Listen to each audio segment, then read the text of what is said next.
दंडवत प्रणाम।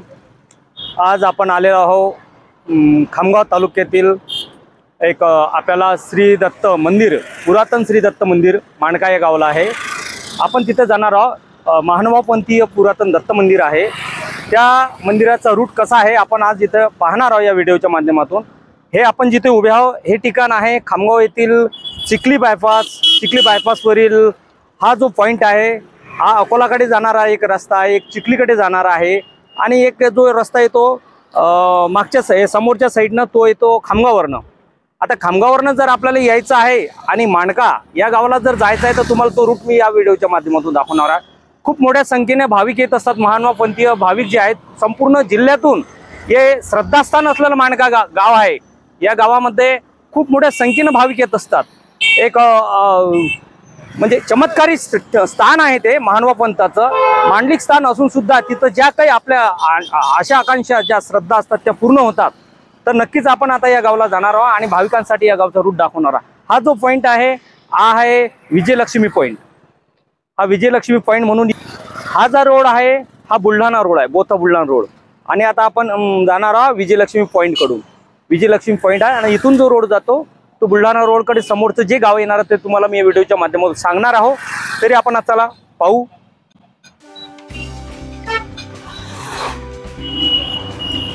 तर आता आपण इथून विजयलक्ष्मी पॉइंट वरून निघालेलो आहोत। इथून माणका गाव जे आहे हे 5 किलोमीटर अंतरावर आहे आणि आता आपण इथं आता समोर जाऊया। हा विजयलक्ष्मी पॉइंट।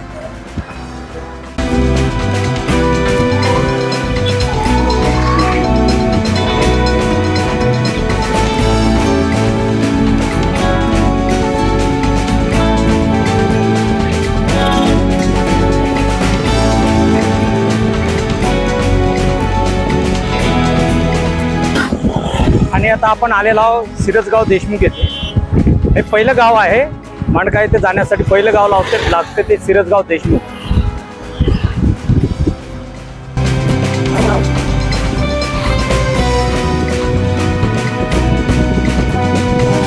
हे टर्न घ्यावं लागतं इथं। आणि आता तुम्हाला मी दाखवणार आहोत आपल्या श्री दत्त मंदिराची कमान आहे। राईट साईडला गाव आहे माणका पाय, इथून 3 किलोमीटर आहे। इथून आपण पाहू शकता माणका गाव 3 किलोमीटर। महानुभावपंथीय श्री दत्त मंदिर पुरातन मंदिर आहे।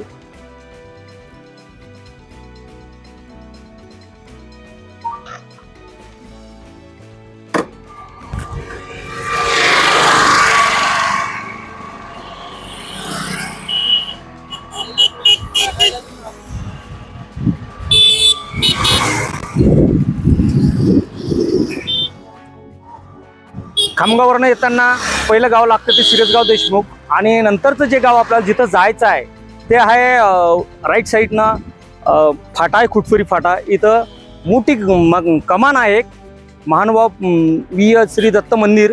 तिथून 3 किलोमीटर अंतर आहे गावचं। तर आपण इथून जाणार आहोत आता।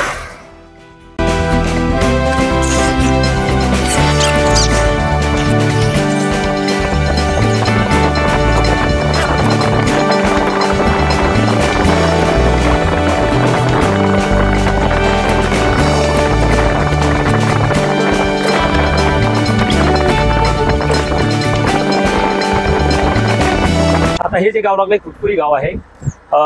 माणका येथे जाताना 2 नंबरचं गाव आहे आणि खुटपुरी गाव हे 2 भागांमध्ये विभागलेलं आहे। एक सुरुवातीला लागते एक छोटी खुटपुरी म्हटलं होतं याला, लहान खुटपुरी, आणि नंतरचं जे आहे काहीच अंतरावरती मोठी खुटपुरी, असं 2 विभागांमध्ये व्यापलेलं हे गाव आहे। खुटपुरी छोटं गाव आहे। आता आपण इथून समोर जाणार आहोत।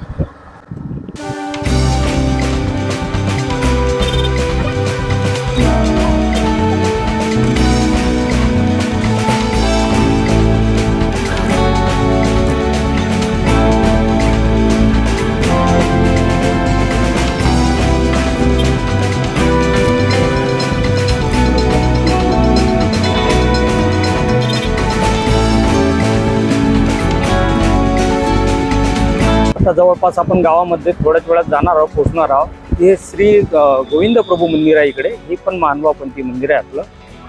अगदी थोड्या अंतरावर मंदिर आहे श्री प्रभू बाबांचं। आपण पुढच्या व्हिडिओमध्ये नक्कीच पाहणार आहोत। तर आता आपण समोर जाऊया।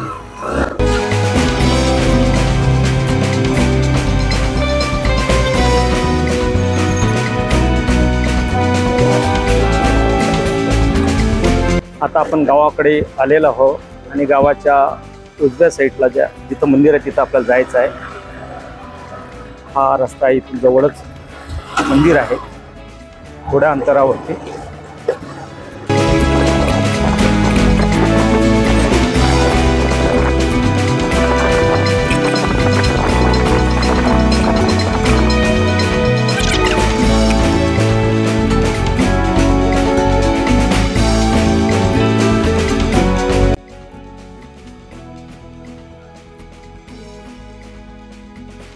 आता आपण आलेलो आहोत श्री दत्त मंदिर मांडका येथे। आता आपण मंदिराच्या पहिल्या प्रवेशद्वारामध्ये प्रवेश करणार आहोत। तर चला आपण दाखवूया।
आपण आलेलो आहोत मंदिराच्या गाभाऱ्यामध्ये।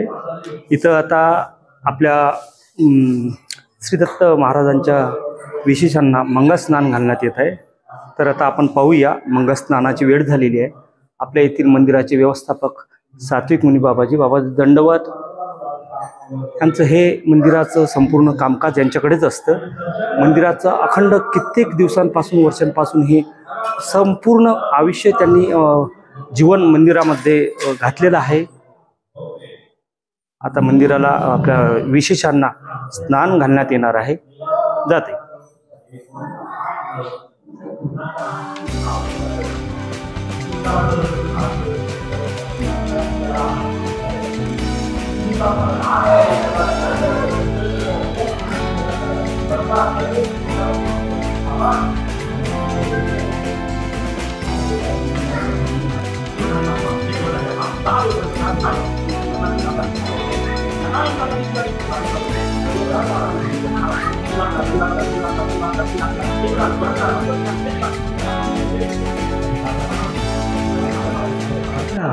दान धर्म करा, पात्र झाला। आपण मंदिराच्या आवारातून आता जाणार आहोत। इथे एक सप्ताह चालू आहे गेल्या काही दिवसांपासून।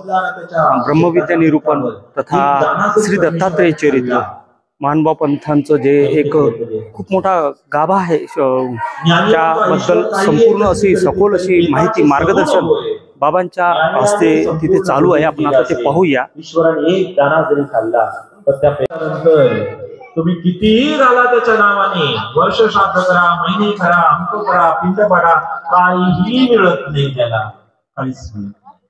म्हणून 10 दिवसा भेटली कीजे ते पाप। एक वेळचा प्रसंग आहे, गोदावरी नदीकाठावर खूप असे पिंड पाडण्याची क्रिया चालू होती। औसा गंगेकडे गेल्या नाही भटोबासांना, आणि भटोबास स्वामींकडे गेले। स्वामी महाराज सिंहस्थळीवर आसनस्थ होते। आता ते बघितलं औसानी की हा माझ्याकडनं गेला म्हणजे स्वामीजवळ माझा घाला घालणार, तडाख्यात सापडले। समजत नाही का, अरे दीक्षिताची कन्या तुम्ही, उपासनाचा तुम्हाला उपदेश आहे, दीक्षिताची कन्या नाथपंथीचा उपदेश तुम्हाला आहे, उपासनेची सून तुम्ही आहात, आणि येथीचे सन्निधान तुम्हाला आहे. एवढ्यानी तुम्हाला काही झालं नाही का, जे तुम्ही पिंड पाडून घेताय? असं शिक्षा पण देवाने जेव्हा तिला केलं ना, तेव्हा स्वामी म्हणतात, जरी करो का तरी एकीचे की जो आमचं करा की एकीचं करा. तुम्हाला राहवल्याच जात नाही, तुमची प्रकृतीच नाही तशी, केल्याशिवाय तुम्हाला जमतच नाही. एकीचं करा. आणि स्वामींनी मग उपासना करते. ते पिंडमध्ये दोरा बांधा वाटतो, तुम्हाला कमरेला गळ्यामध्ये दोरा बांधा वाटतो, त्या पवत्याच्या जाणव्याचा दोरा तुमच्या जवळ ठेवा. आणि तो तुमचं हात दुखला, डोकं दुखलं, पोट दुखलं, तुमच्या गळ्यात बांधा, तुमच्या हातात बांधा. त्याने तुमचा आजार बरा होणार आहे. बघा, तुमच्या श्रीगुरूला समर्पित केलेला पवता असेल त्याचा जाणवा तुमच्या जवळ ठेवा. तुम्ही तुमच्या देवपूजेला समर्पित केलेलं असेल पवत, त्याचा जाणव्याचा दोरा घरामध्ये ठेवा. कोणा मुलाचं पोट दुखत असेल त्याच्या हातामध्ये बांधा. करा, त्या ठिकाणी जाऊन दुःख करा, तुमचं पोट दुखण्याचा त्रास कमी होणार आहे. तिथे तर भटवास म्हणतात, कोणाचा गौरव कोणाची शिष्टी, तो आपली चिठ्ठी ओसा खावाय. एक उपदेशी शिष्य होते आणि त्या निद्रेपेक्षा स्मरण केलेलं आणखीन चांगलं. घरी स्मरण केल्यापेक्षा झाडाखाली जाऊन नुसतं बसा, ते तुम्हाला योग्यताकारक आहे. घरचं स्मरण योग्यताकारक नाही आहे. म्हणून तोपर्यंत मोठा जाणार नाही.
हे श्री दत्त जे मंदिर आहे येथे आता आपण पाहिलेलं आहे. अखंड असा गेल्या 8 दिवसांपासून सप्ताह बसलेला दत्त चरित्र इथं चालू आहे आणि याचा समारोप होणार आहे 14-15 डिसेंबरला. तर नक्कीच दरवर्षीप्रमाणे इथं खूप मोठ्या उत्साहामध्ये श्री दत्त जयंतीचा कार्यक्रम होत असतो. तालुक्यातून नव्हे तर संपूर्ण जिल्ह्यातून भाविक इथं श्री दत्त जयंतीला उपस्थित होत असतात आणि आपण सुद्धा जास्तीत जास्त संख्येने इथे श्री दत्त जयंती 14 व 15 डिसेंबरला अवश्य इथं हजेरी लावावी व आपला श्री दत्त महाराजांचं दर्शन घेऊन आपलं जीवन सफल करावं अशी मी आपणास विनंती करतो. दंडवत प्रणाम.